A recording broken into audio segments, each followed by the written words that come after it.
Tonight, an uncle speaks after his nephew is gunned down in Varna. A mother says she's blindsided by her son's suspected suicide.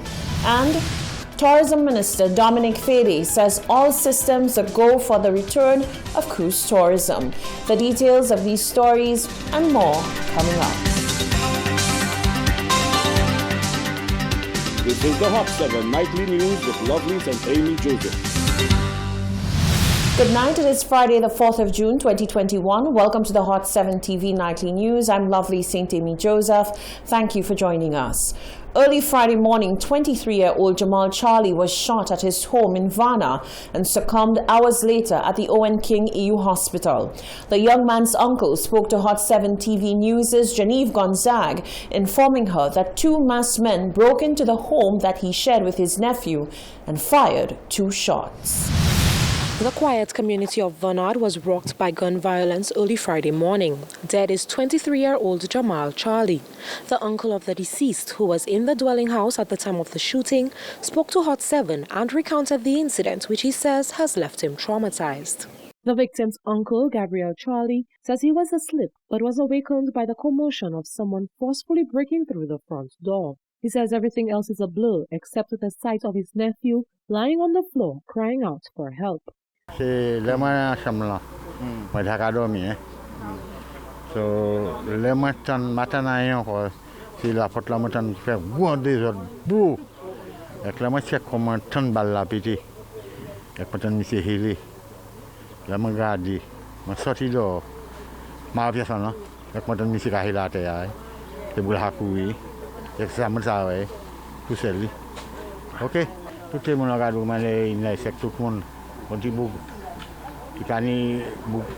il fait bail comme ça. Oui. Et bien, j'ai un friend, tous ces gens qui là, first cousin, uncle, oui. Our news team spoke with a cousin of the deceased who saw him take his last breath, as she was the one who rushed him to the hospital. I heard 2 gunshots, that's it. When I saw he was bleeding, I just transported him to the hospital. Well, to me, Jamal is a nice person. He's a very nice person. I don't know about anybody else, but Jamal is a very nice person.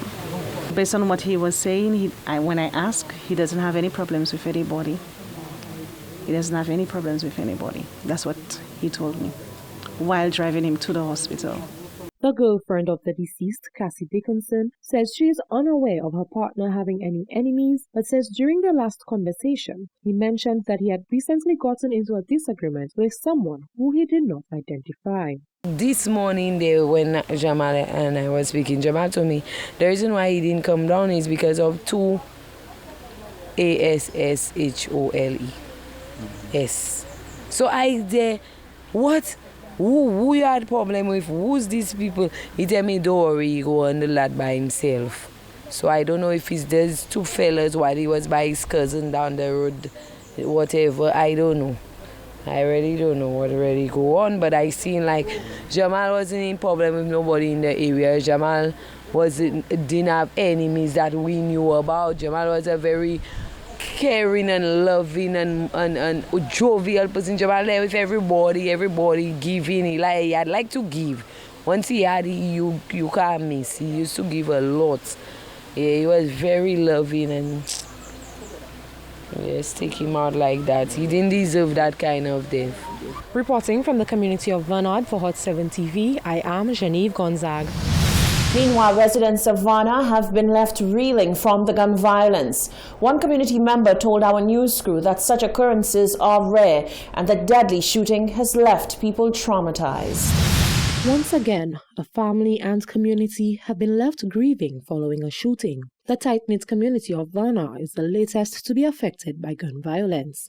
Sometime after 12 a.m. on Friday, gunshots rang out in the community and left 23-year-old Jamal Charlie fighting for his life. Charlie would eventually succumb to his injuries at hospital hours later. One resident of the community says the incident has left everyone in a state of shock. It's a very quiet place. This was a shocker to us. We were shocked when we heard the gunshots. Everybody actually came out of their houses and ran to find out where exactly.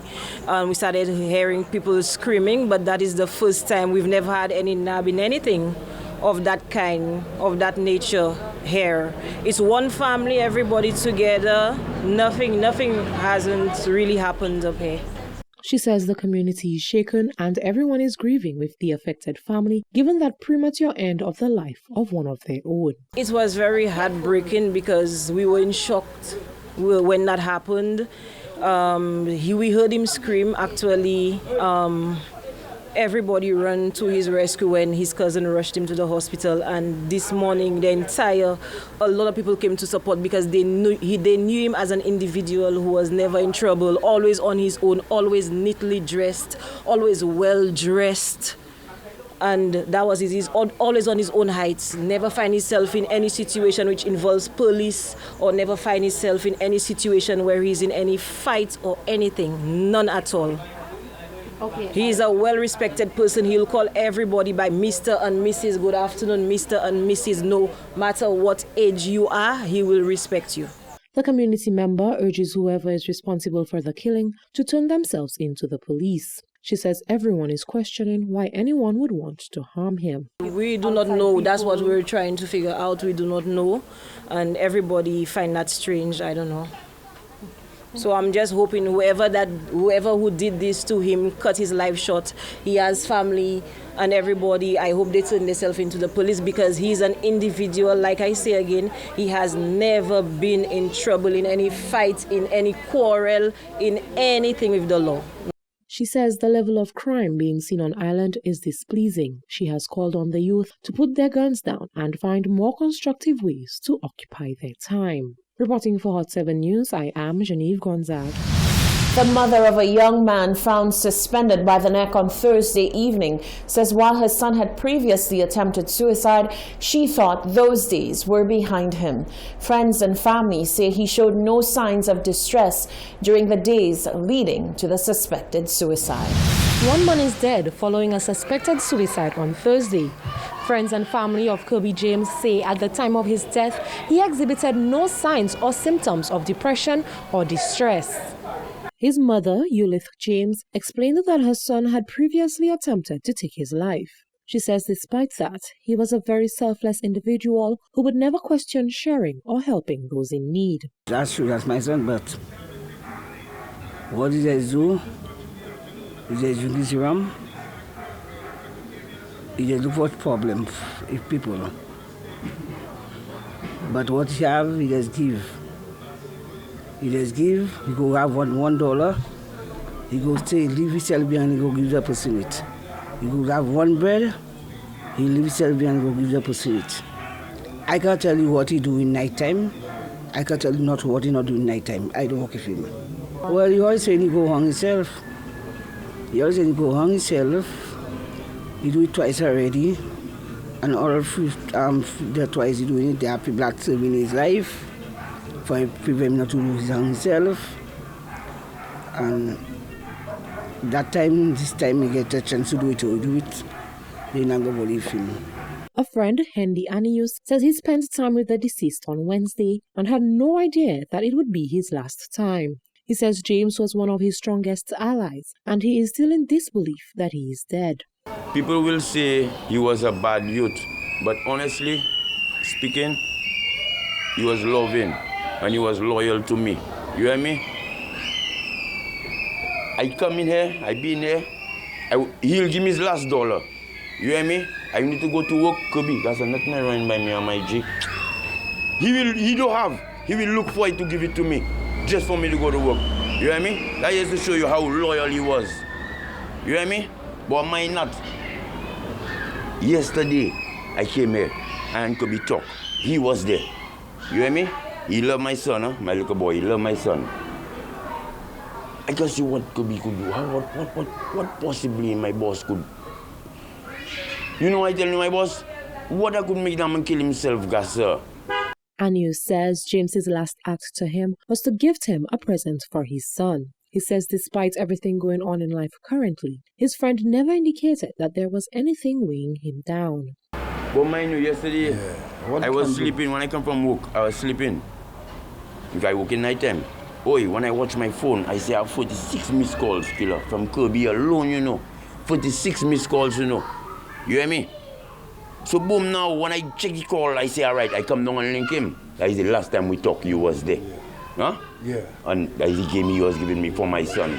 And I said, because of Bombay, you know. You hear me? All right, we jump. I go my way.